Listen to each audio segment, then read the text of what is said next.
ओम तत्पुरुषाय नमः। ओम ईशानाय नमः। ओम ह्रीं होम नमः शिवाय।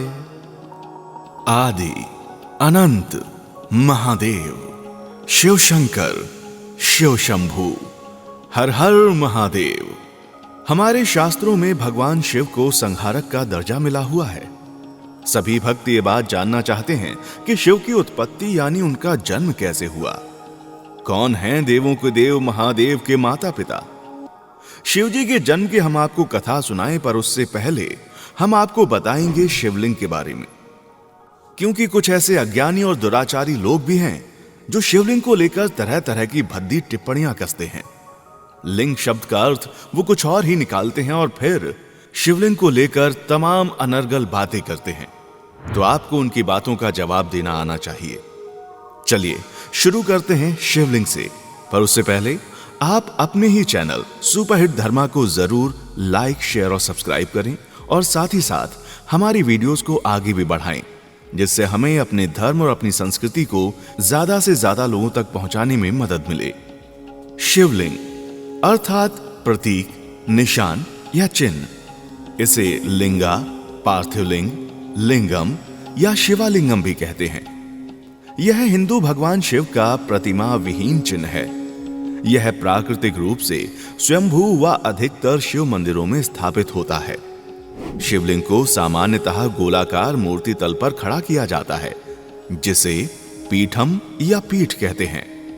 लिंग शब्द का मतलब है आकार। हम इसे आकार इसलिए कह रहे हैं क्योंकि जो अप्रकट है वो जब खुद को प्रकट करने लगता है, या दूसरे शब्दों में कहें तो जब सृष्टि की उत्पत्ति शुरू हुई तो जो सबसे पहला आकार इसने लिया था वो एक दीर्घ वृत्ताकार था। एक पूर्ण दीर्घ वृत्त को हम एक लिंग कहते हैं।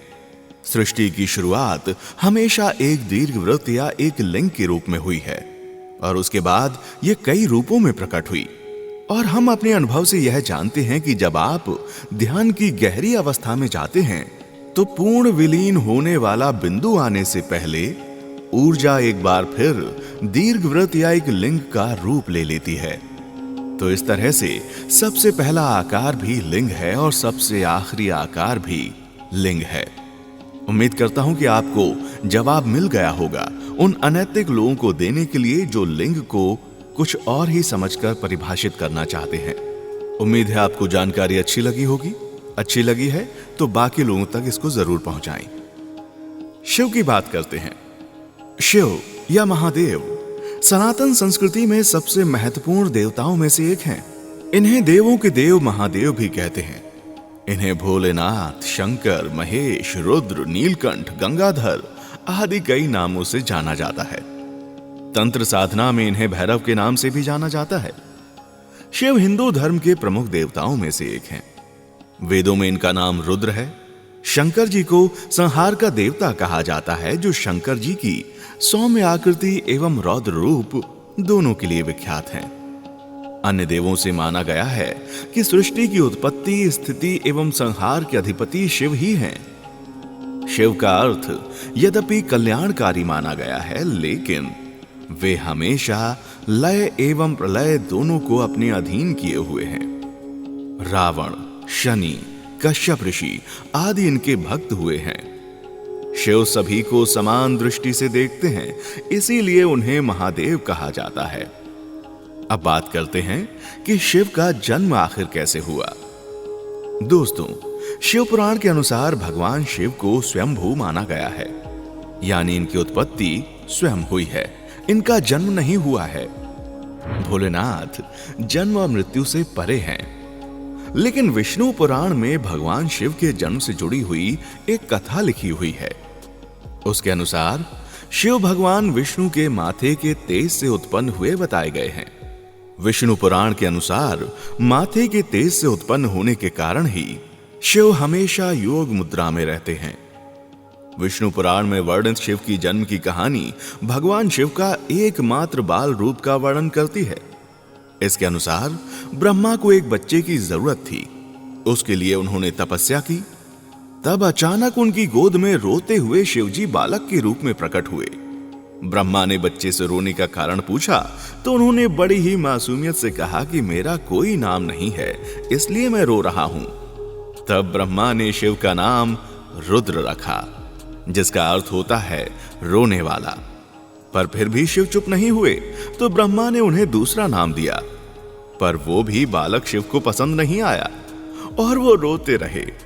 बालक शिव को चुप कराने के लिए ब्रह्मा ने उन्हें एक एक करके 8 नाम दिए, जो कि रुद्र, शर्व, भाव, उग्र, भीम, पशुपति, ईशान और महादेव है।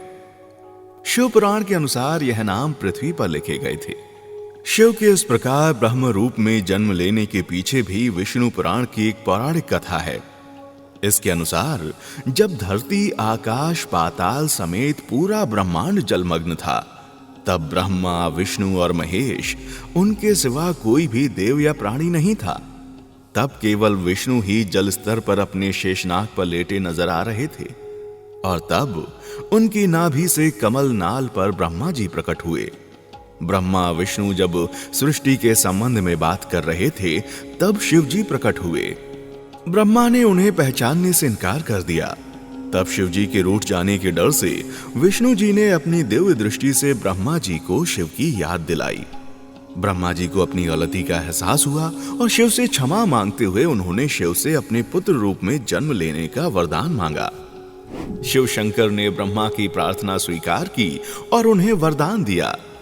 जब ब्रह्मा ने सृष्टि की रचना शुरू की, तब उन्हें एक बच्चे की जरूरत पड़ी और तब उन्हें अपना शिव से मांगा हुआ वरदान याद आया और तपस्या करके शिव को बच्चे के रूप में उन्होंने अपनी गोद में पाया। लेकिन दोस्तों, जितना आपको यह सरल लगता है, ये उतना सरल है नहीं। शिव के जन्म के बहुत से रहस्य हैं, जिनमें से कुछ अभी हमने आपको बताए। अब आइए दोस्तों, आपको बताता हूं कि देवों के देव महादेव, कालों के काल महाकाल शिव शंकर, शिव शंभू को कैसे प्रसन्न करें। मान्यता है कि भगवान शिव को खुश करने के लिए सोमवार को सुबह उठकर स्नान करके भगवान शिव की आराधना करनी चाहिए। ऐसी मान्यता है कि इस दिन सच्चे मन से भोले भगवान की पूजा करने से सभी मनोकामनाएं पूरी होती हैं। ऐसी मान्यता है कि इस दिन सच्चे मन से भोलेनाथ से जो कुछ भी आप मांगेंगे वो आपको मिलेगा। मान्यता है कि व्यक्ति को कोई भी कष्ट क्यों ना हो, भोलेनाथ की शरण में जाने से सबसे छुटकारा मिल जाता है। साथ ही साथ अगर आप नियमित रूप से सोमवार के दिन शिवलिंग पर जल चढ़ाते हैं तो आपके जीवन में खुशहाली बनी रहती है, आपका मन प्रसन्न रहता है और आपके बिगड़े काम बन जाते हैं। आइए दोस्तों, अब आपको शिव भगवान के जीवन यानी कि उनके परिवार के बारे में बताते हैं।